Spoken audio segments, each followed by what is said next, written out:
À la une de l'actualité ce soir, la baisse du prix du carburant décidée hier par le gouvernement burkinabé tarde à se constater dans les stations de Ouagadougou et de Bobo-Dioulasso. Un tour à la pompe ce mercredi dans ces deux principales villes permet de comprendre que les usagers achètent toujours le carburant à l'ancien prix. Qu'à cela ne tienne, ils apprécient positivement la nouvelle de cette baisse. Réactions et témoignages à suivre dans ce journal. Et dans ce journal, les travaux sur la route de l'hôpital national Yalgado Ouédraogo dans la capitale burkinabé jouent les prolongations et ce n'est pas pour faciliter la circulation à cet endroit de la ville. Circuler dans les environs relève en effet d'un véritable parcours du combattant, tant les embouteillages et autres bouchons créent des désagréments aux usagers de la voie, mais aussi aux riverains, comme vous le verrez dans cette édition. Et dans cette édition, des conseils diététiques pour éviter qu'un repas copieux ne devienne source d'inconfort et d'indigestion. Que faire donc après une soirée bien arrosée où l'alcool a coulé à flot? Que pratiquer après les périodes de fête qui sont bien souvent des périodes d'excès? Dans ce journal, quelques-unes de nos astuces pourraient vous servir. Ce sont là les titres du 20h. Mesdames, Messieurs, bonsoir. Je suis ravi de vous retrouver. Mais d'abord, pour commencer, le gouvernement burkinabé annonce des mesures pour les déplacer à la suite des événements de Yirgou. Ce matin, en Conseil des ministres, la situation dans le centre-nord a largement dominé les débats. Idrissa Warga, Estelle Judith Assogwa. Situation particulière, dispositif particulier ce matin au palais de Kossiam. Un Conseil des ministres suivi de conférences de presse. Ils étaient 5 membres du gouvernement face aux journalistes pour faire le point de ce rendez-vous hebdomadaire de l'exécutif.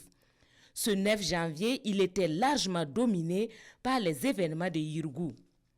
Le ministre de l'administration territoriale et de la décentralisation a fait le point de la situation à ce jour. Le premier bilan, c'était les 14 morts. Et nous avons réajusté après que les officiers de police judiciaire aient fait leur travail sur le terrain. Et nous étions à 46 et je pense qu'à l'heure actuelle, nous devons être autour de 49 décédés. À la suite du président du Faso, les membres du gouvernement condamnent ces actes et rassurent que depuis lors, un dispositif sécuritaire est en branle pour ramener la quiétude dans cette partie du Burkina. La zone est quand même une zone aussi extrêmement délicate, une zone sensible au regard de la menace terroriste. Qu'à cela ne tienne, en tout cas, nos gendarmes, nos policiers, avec l'appui du détachement militaire, ils ont fait le travail. Et à ce jour, nous pouvons dire que la situation est assainie. Toutefois, nous maintenons ce dispositif. Et aussi longtemps que cela sera nécessaire. En plus de la gestion sécuritaire, un dispositif de secours d'urgence et d'appui psychosocial est effectif. Nous avons décidé, compte tenu des déplacés, de créer 4 grands centres de personnes déplacées. Nous avons Barsalgo, nous avons Kelbo, Arbinda, Djibo. Et sur ces sites, nous avons à peu près, du fait du conflit, 6103 personnes. Et sur l'aménagement du temps, nous avons donné des vivres, des non-vivres, ça veut dire les couvertures, les seaux, les savons. Au niveau santé, une équipe de psychologues qui est là-bas, qui va discuter pour permettre la stabilisation au niveau moral de ces personnes. Le ministre en charge du commerce est revenu sur la baisse des prix du carburant annoncée hier par le gouvernement. Aruna Kabore rassure qu'en fonction de l'évolution des cours du baril sur le marché international, le mécanisme de fixation des prix des hydrocarbures permettra, le cas échéant, d'appliquer d'autres baisses. Nous continuons donc d'observer le coût des hydrocarbures à l'international et nous pouvons garantir que sur l'évolution effectivement se poursuit de cette manière-là, nous allons toujours à travers le mécanisme faire bénéficier cette progression, cette tendance baissière aux populations. Le Conseil a aussi adopté 7 rapports, dont un guide national de maturation et d'évaluation au titre du ministère de l'économie et des finances. Vous le savez, les prix des hydrocarbures ont baissé depuis hier au Burkina Faso. Une réduction de 20 francs CFA pour l'essence Super 90 et de 30 francs CFA pour le gazole. mais une réduction qui n'était pas perceptible ce matin dans les pompes à essence. Sur la question, les stations semblent divisées dans la capitale burkinabé.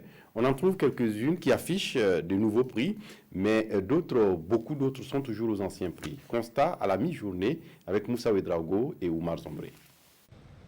677 francs CFA, c'est le prix du litre du carburant Super 91 avant la réduction de 20 francs CFA. Quelques heures après l'annonce, cette station située à proximité du rond-point des Nations Unies affiche toujours le même prix, 677. Un constat fait également par ce client.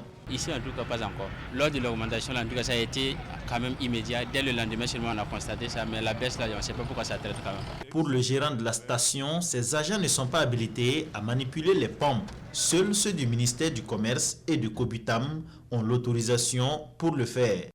C'est Cobutam et le ministère du Commerce qui doivent passer faire les changements des prix. Nous ne pouvons pas manipuler le changement des prix. C'est une administration compétente pour ça.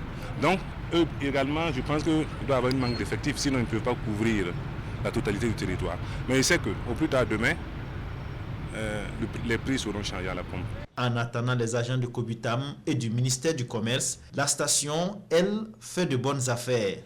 Nous restons toujours dans le même endroit, mais cette fois-ci avec une autre station. Ici, les pompes affichent les nouveaux prix. 657 francs CFA pour le sans-plomb et 571 francs CFA pour le diesel. Alors, comment comprendre que ces deux stations situées côte à côte à moins de 50 mètres affichent des prix différents?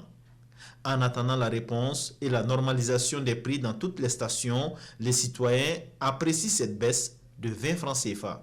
Moi, ça vaut mieux que rien en tout cas. Moi, je pense même qu'ils vont toujours faire un effort d'ici là. Ça va beaucoup nous arranger, quoi. C'est salutaire, c'est une bonne chose. Bon, on sait que la situation est un peu difficile pour le gouvernement, c'est déjà pas mal. Bon, s'ils peuvent faire encore mieux, ça sera pas mal. Cette baisse est la bienvenue.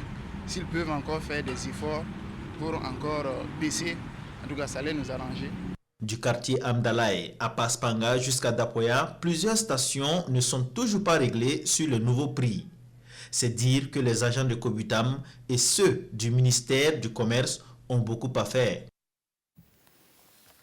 Même constat dans la ville de Bobo-Dioulasso, dans la plupart des stations visitées ce matin par nos équipes sur place.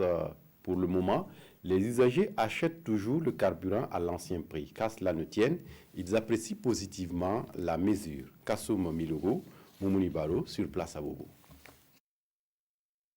Il est 14h ce mercredi à Bobo-Dioulasso. La plupart des stations d'essence affichent toujours les anciens prix, 596 francs le litre de gazole et 672 francs l'essence super. Pas encore de réduction des prix. Qu'à cela ne tienne, les usagers manifestent déjà leur intérêt pour cette baisse du prix du carburant annoncée par les autorités burkinabées. C'est une bonne chose, mais je me dis que c'est pas assez parce que la vie est chère, il y a beaucoup de dépenses. S'ils pouvaient faire un effort jusqu'à 50, ça allait être bien. Bon, je viens juste de prendre l'essence et j'ai constaté qu'il y avait une baisse. Je pense que c'est une très bonne initiative de la part du gouvernement, surtout pour nous autres étudiants, c'est pas du tout facile.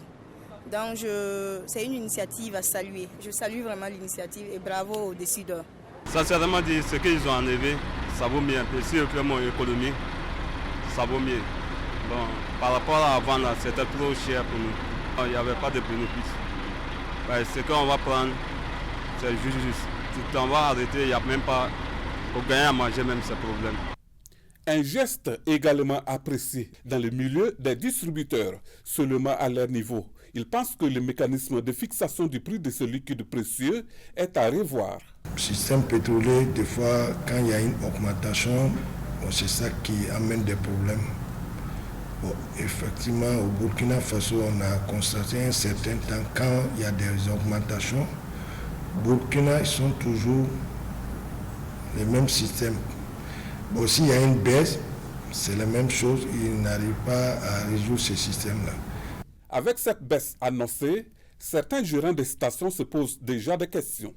Qui doit payer le manque à gagner? Certains même ont arrêté la vente du carburant en attendant que les choses se clarifient. Dans l'actualité ce soir, les usagers de la voie du pont de Tanguin croyaient avoir fini avec les bouchons avec l'ouverture de l'échangeur du Nord.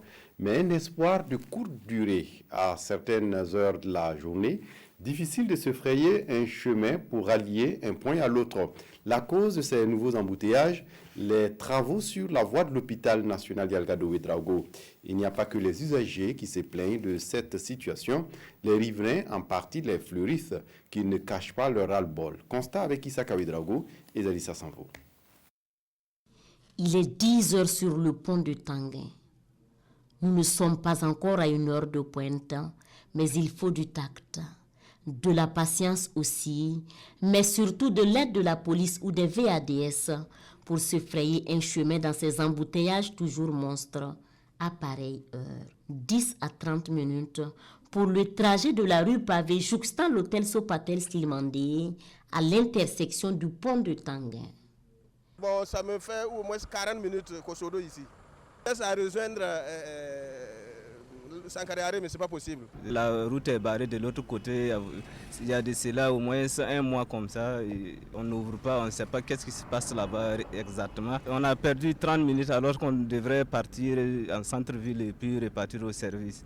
Et voilà qu'on a perdu déjà 30 minutes et on ne sait même pas à quel moment on va pouvoir repartir. Un agent de police nous confie ici, au moindre petit accident, c'est comme si le ciel leur était tombé sur la tête. Pour les motocyclistes et les cyclistes qui ne veulent pas affronter ces embouteillages, la solution se présente ici.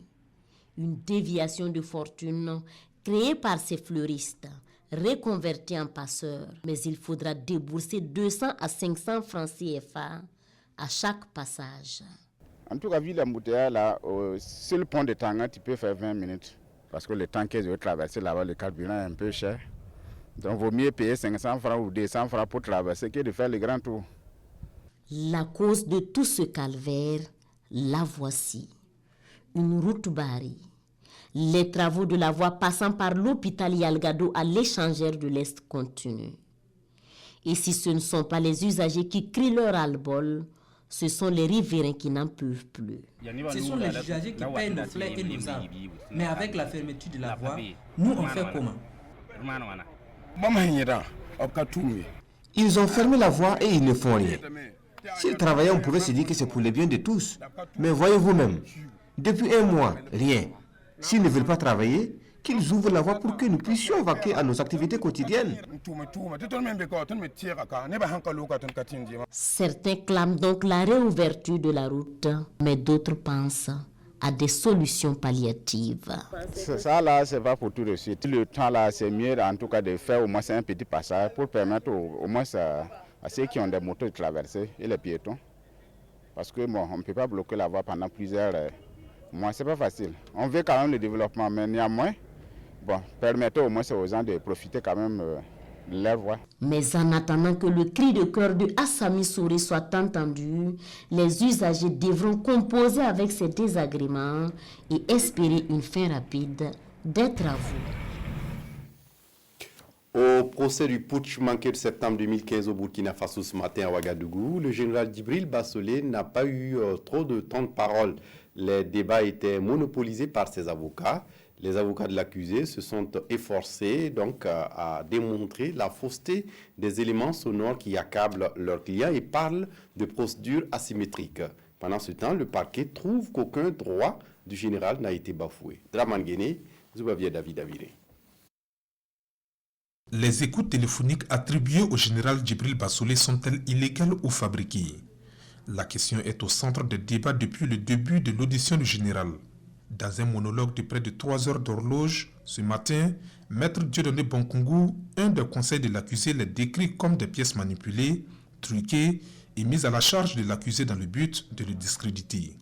Et pour corroborer son propos, l'avocat pointe du doigt l'origine douteuse des écoutes, le flou qui entourerait le rapport d'expertise sur l'authentification réalisé par l'expert Herman Kunzen et la procédure pénale jalonnée d'irrégularités ainsi que le caractère partisan de l'instruction.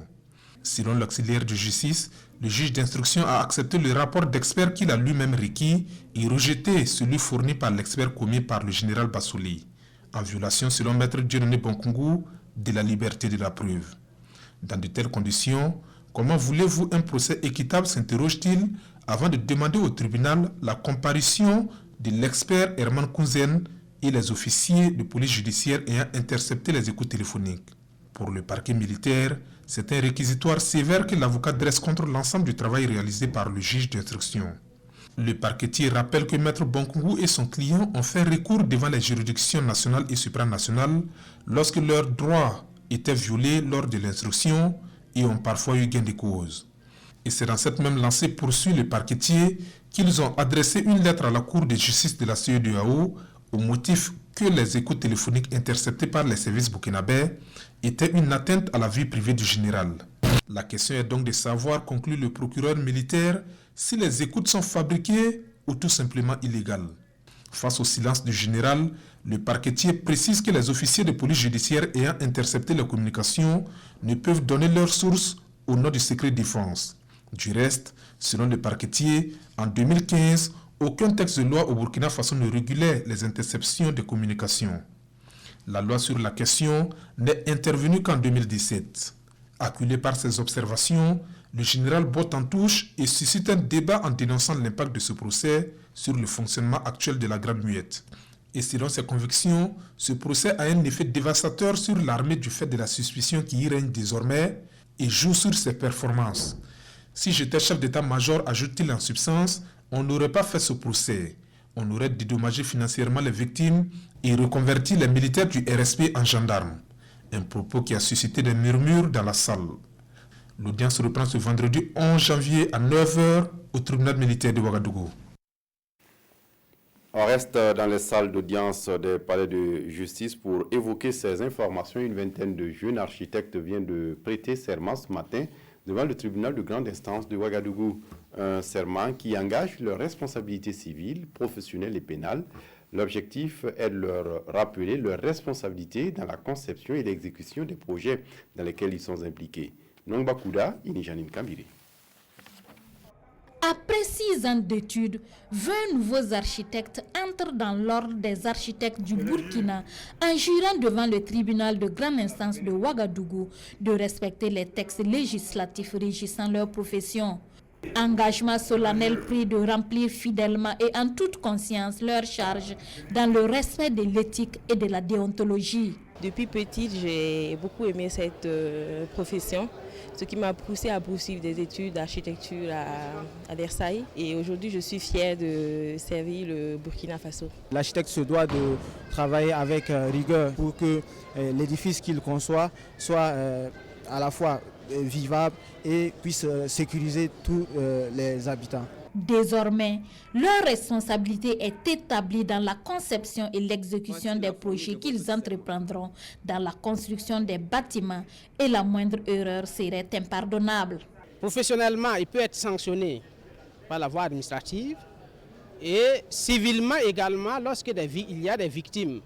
Par exemple, dû à l'écroulement d'un immeuble, il y a des victimes qui peuvent poursuivre l'architecte. Aussi, s'il y a des morts, l'architecte peut être poursuivi pénalement pour ces cas-là, notamment pour homicide involontaire. L'architecte travaille avec un certain nombre de collaborateurs. Et quand ce type de sinistre arrive, il faut pouvoir situer les responsabilités des uns et des autres, savoir si c'est un problème de conception, un problème de mise en œuvre, est-ce que c'est un problème de la qualité même des matériaux, est-ce que c'est un problème lié au coût de construction de ces matériaux, parce qu'il faut reconnaître que pour avoir accès parfois à certains marchés, certains sont obligés de proposer des coûts qui sont compétitifs mais qui ne sont pas réalistes. Le président du tribunal de grande instance de Ouagadougou, avant de féliciter les nouveaux architectes, a reçu leur serment et les a renvoyés à l'exercice de leur mission, tout en précisant que leur responsabilité est pleine et entière en matière de construction de bâtiments.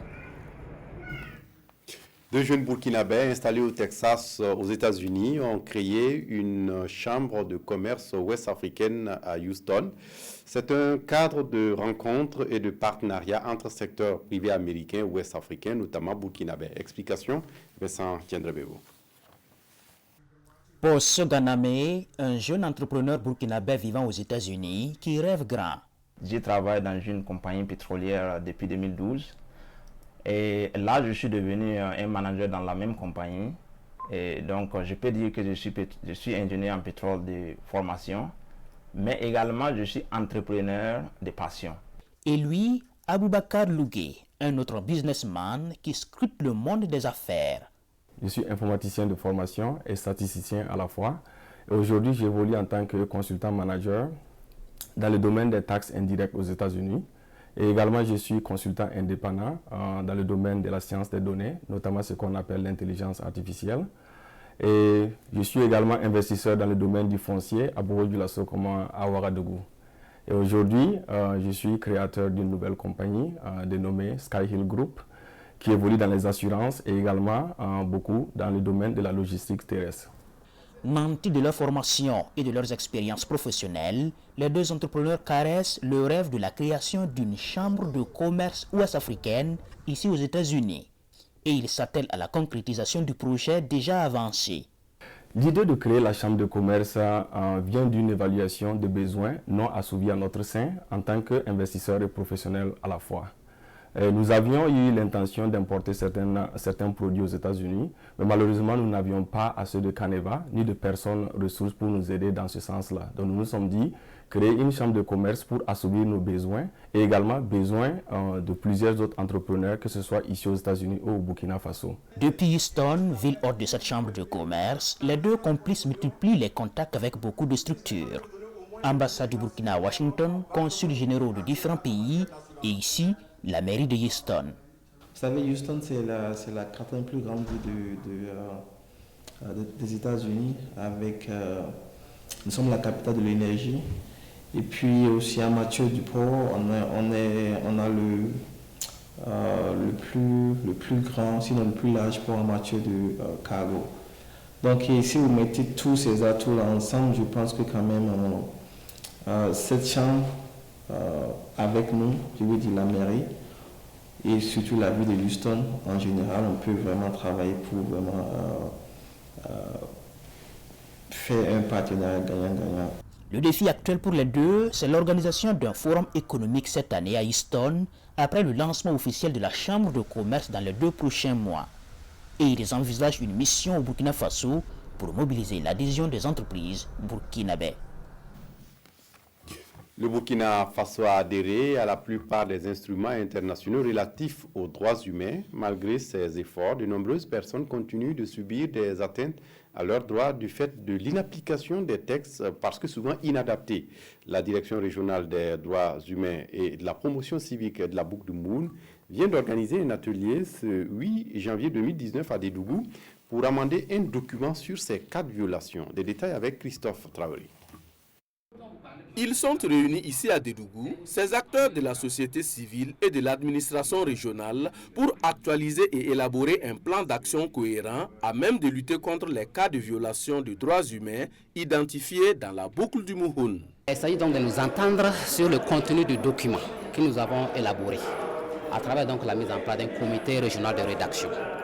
Voilà, nous avons eu donc collecté des informations et nous avons élaboré donc un projet de rapport, un projet de plan d'action que nous allons donc soumettre donc aux participants pour en tout cas amendement. La région de la boucle du Mouhoun connaît une multitude de cas de violation des droits humains. Cet atelier est la bienvenue selon les autorités régionales. Cette rencontre, elle est la bienvenue et elle doit permettre à l'ensemble des acteurs qui évoluent dans le domaine de la protection des droits humains d'avoir une bonne compréhension et une même compréhension et essayer de mettre en synergie leurs actions pour pouvoir venir à bout des violations de ces droits humains. Comme vous le savez, le Burkina Faso a ratifié beaucoup de conventions sur les droits humains et il importe que chacun puisse comprendre ce que c'est et que nous puissions nous donner des coups de franche pour aller dans le même sens pour cette lutte-là. Après la région de la boucle du Mouhoun, cette même rencontre va se tenir dans les autres régions du Burkina. Je le disais en titre, un repas copieux peut être la cause d'un mal d'estomac, d'une indigestion. Pour remédier à de tels malaises, des astuces existent et sont conseillées par des nutritionnistes. Il s'agit par exemple de boire beaucoup d'eau pour éliminer les toxines, Découvrons donc quelques-unes de ces astuces qui pourraient également servir pour ces périodes d'après-fête avec Mirel Carole Tougouma. Repas copieux, trop gras, trop sucré, des menus qui créent bien souvent un inconfort, une mauvaise digestion. Quelques astuces pourraient permettre un mieux-être de l'organisme. C'est de réduire de façon substantielle les quantités qu'on a consommées, parce que c'est les quantités qui nous causent plus de problèmes, et d'augmenter certaines consommations en termes d'aliments, en commençant par la consommation d'eau. De diminuer ou de dire au revoir aux matières grasses, surtout cuites. Quand on dit cuites, ça veut dire que c'est les viandes qui sont très grasses, et surtout les boissons aussi sucrées. Bouger beaucoup. On n'a pas dit de faire du sport hormis d'habitude, parce que on n'a pas l'habitude de faire beaucoup de sport, mais on dit de bouger beaucoup parce que ce qu'on a consommé, ça s'est accumulé dans l'organisme. C'est de consommer plus de fruits et de légumes après les fêtes, ce qui permet de désintoxiquer l'organisme. Et après une soirée bien arrosée où l'alcool a coulé, pour soulager un éventuel malaise, l'eau reste le meilleur remède. La consommation de beaucoup d'alcool fait qu'on est déshydraté. Ça veut dire qu'on pisse beaucoup. On a ce qu'on appelle les maux de tête, par définition, qui sont les premiers signes de la déshydratation. Et donc, ce qui fait que pour pallier au gueule du bois, c'est de consommer beaucoup d'eau, ou bien même de prendre un bain, soit en rentrant pour dormir, soit très tôt le matin, pour permettre à l'organisme d'avoir beaucoup d'eau et éliminer ce qui est comme toxine. Les périodes de fête sont bien souvent des périodes d'excès, et l'on se retrouve après les fêtes avec un surpoids ou un estomac trop fatigué. Que faire? Le jeûne pourrait être la solution selon les spécialistes. Observer le jeûne, ça veut dire quoi? On a tellement mangé que les intestins, le pancréas, le foie ont produit tellement de substances qui sont fatiguées. Alors il faut les laisser se reposer et observer par exemple un jeûne de 24 heures. C'est vrai qu'il y a certains spécialistes qui vont te dire non, écoute, là on ne respecte plus l'alimentation équilibrée, mais ça permet au moins à l'organisme de se reposer parce que comme on l'a dit, il y a beaucoup de substances qui ont été sécrétées. Donc observer un jeûne aussi de 24 heures ne ferait pas du mal aussi à l'organisme. Selon les nutritionnistes, l'estomac est comme une machine qui mérite le repos après un long et fastidieux travail. Il faut donc en prendre soin afin d'éviter qu'il se grippe. Attention donc à notre santé. À l'étranger, plus d'une semaine après les élections en République démocratique du Congo, les résultats sont annoncés pour ce mercredi soir selon la CENI. Le président de la CENI, Corneille Nangaa, a fait donc cette annonce devant des dizaines de journalistes déjà réunis au siège de la CENI à Kinshasa pour l'annonce du nom du successeur du président Joseph Kabila qui doit quitter le pouvoir après 18 ans de pouvoir. Mais en attendant, toujours pas de verdict des urnes alors que les résultats devraient initialement tomber depuis dimanche. Les électeurs s'impatientent et redoutent une flambée de violence. Regardez. Qui sera le prochain président de la République démocratique du Congo? À Kinshasa, comme dans tout le pays, la population attend toujours l'annonce des résultats 10 jours après l'élection présidentielle qui doit tourner la page de 18 années de règne de Joseph Kabila. Un important dispositif de sécurité est déployé autour de la CENI, la Commission électorale nationale, qui poursuivait ce mercredi ses délibérations en réunion plénière. Mais toujours pas de verdict des urnes, alors que les résultats devaient initialement tomber dimanche dernier. Dans la capitale, les électeurs s'impatientent et redoutent une flambée de violence. Et nous attendons au moins une publication pacifique, à l'issue de laquelle tous les peuples congolais peuvent se réjouir au moins, que de pleurer parce que nous en avons marre. Et je regrette d'abord de ces barrières qui se multiplient. Pourquoi ces barrières? Pourquoi ces barricades? La RDC a le choix entre une alternance historique ou la continuité. D'un côté, l'opposition incarnée par Martin Fayulu et Félix Tshisekedi. De l'autre, le candidat du pouvoir en place, Emmanuel Ramazani Shadari, le dauphin désigné du président sortant Joseph Kabila, qui avait renoncé à briguer un 3e mandat que lui interdit la Constitution. Pour apaiser les tensions, à l'approche des résultats, l'opposition a assuré qu'il n'y aurait pas d'esprit de revanche si elle accède au pouvoir. C'est tout pour ce journal. Merci de votre attention. Très bonne suite de programmes sur la RTB. Au revoir.